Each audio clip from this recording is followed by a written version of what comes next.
आज आपको इस बोर्ड पर कुछ अलग लिखा हुआ दिखाई नजर आ रहा हो। ये हमारे प्यारे पड़ोसी देश का नाम है। अगर ये प्यारा हो जाता तो बड़ा अच्छा हो जाता, लेकिन ये प्यारा बन नहीं पाया। पड़ोसी तो है ये, लेकिन प्यारा पड़ोसी नहीं है ये हमारा। और अगर यही पड़ोसी हमारा प्यारा पड़ोसी होता तो हमारी सारी समस्याएं जो हैं विश्व राजनीति में वो ना के बराबर होती। न चीन हमारे मुकाबले में खड़ा हो पाता, न दुनिया में और कोई ताकत हमें आंख दिखा पाती। लेकिन हमारा ये प्यारा पड़ोसी प्यारा बन नहीं पाया।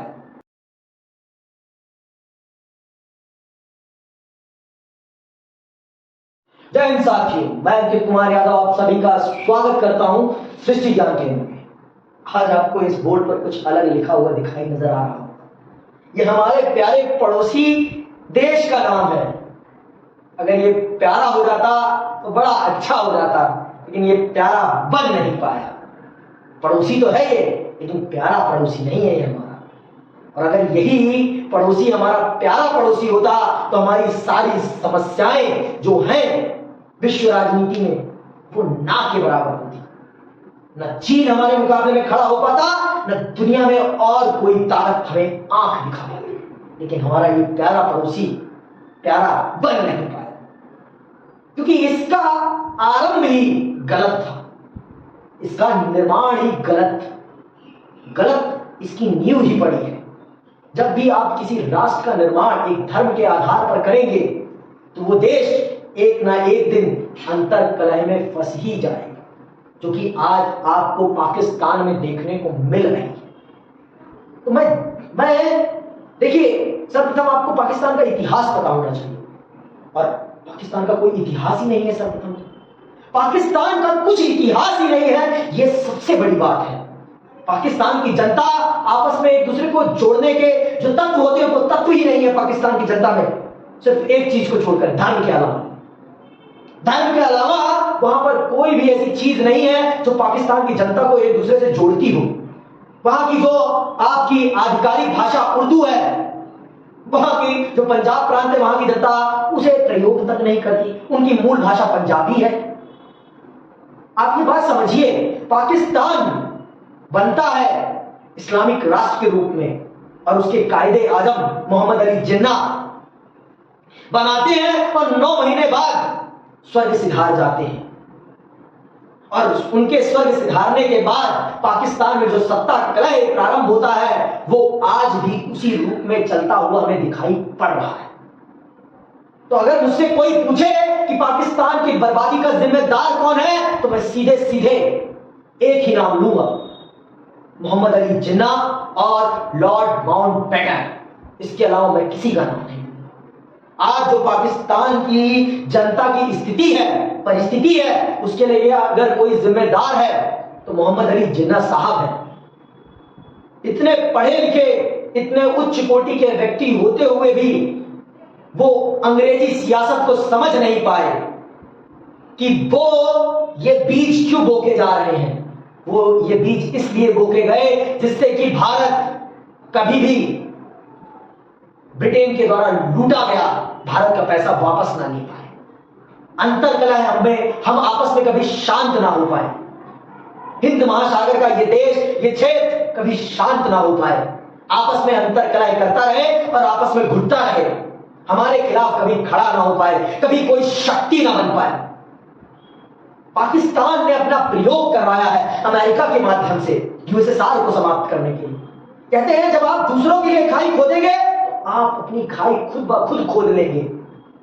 यह आप जानिए, जब आप दूसरों के ऊपर प्रहार करेंगे तो वो प्रहार आपके ऊपर खुद ब खुद आएगा।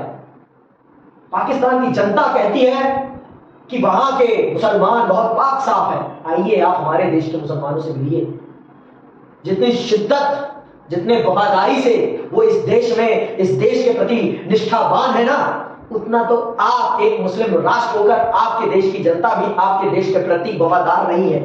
आपके देश में आज तक जितने भी नेता हुए हैं वो सब नेता बने, पैसा कमाया और अपना ही देश छोड़कर दूसरे देश भाग गए। हमारे देश में आज तक ऐसा कभी कोई नेता नहीं हुआ जो प्रधानमंत्री बना और प्रधानमंत्री के बाद बनने के बाद देश छोड़कर दूसरे देश चला गया।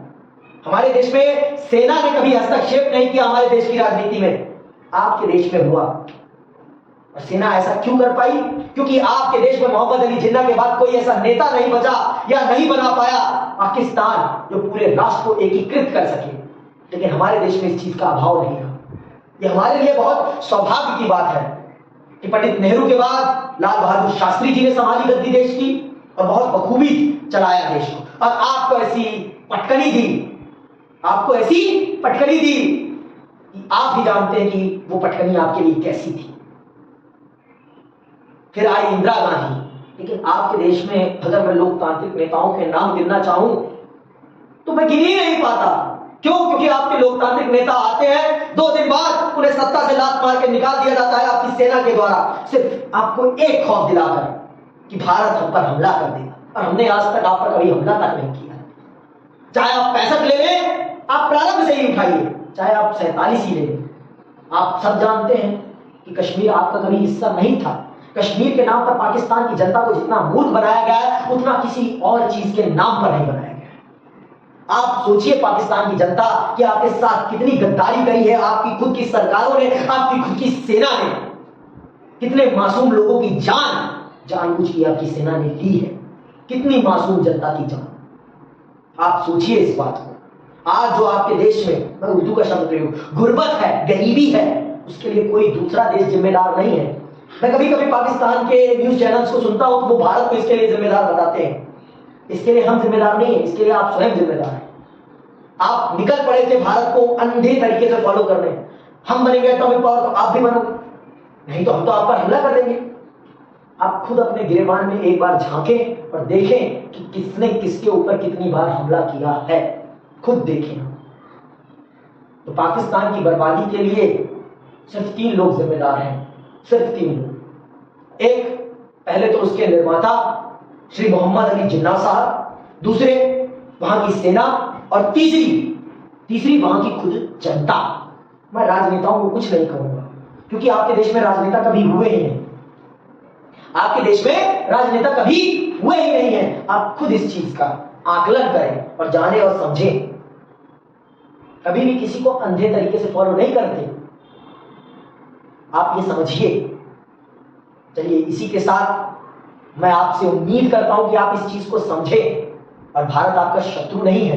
भारत जितना आपको प्रेम कोई नहीं दे सकता, क्योंकि आप हमारे खुद के अंग हैं। हम आज भी आपको अपना अंग मानते हैं, और अगर आप हमसे मिलना चाहेंगे प्रेम पूर्वक तो हमारा हाथ हमेशा आपका हाथ पकड़ने के लिए तैयार है। लेकिन हाथ मिलाने का मतलब यह नहीं होना चाहिए कि आप हमारी पीठ पर छुरा होके जो आपने बार बार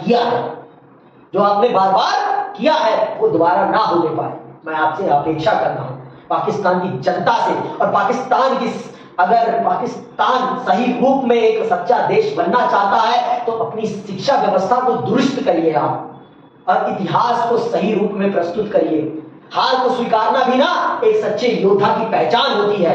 एक सच्चा योद्धा वही है जो अपनी हार को भी वीरता के साथ स्वीकार करे, जो अपनी हार को भी वीरता के साथ स्वीकार करे, वही सच्चा योद्धा है।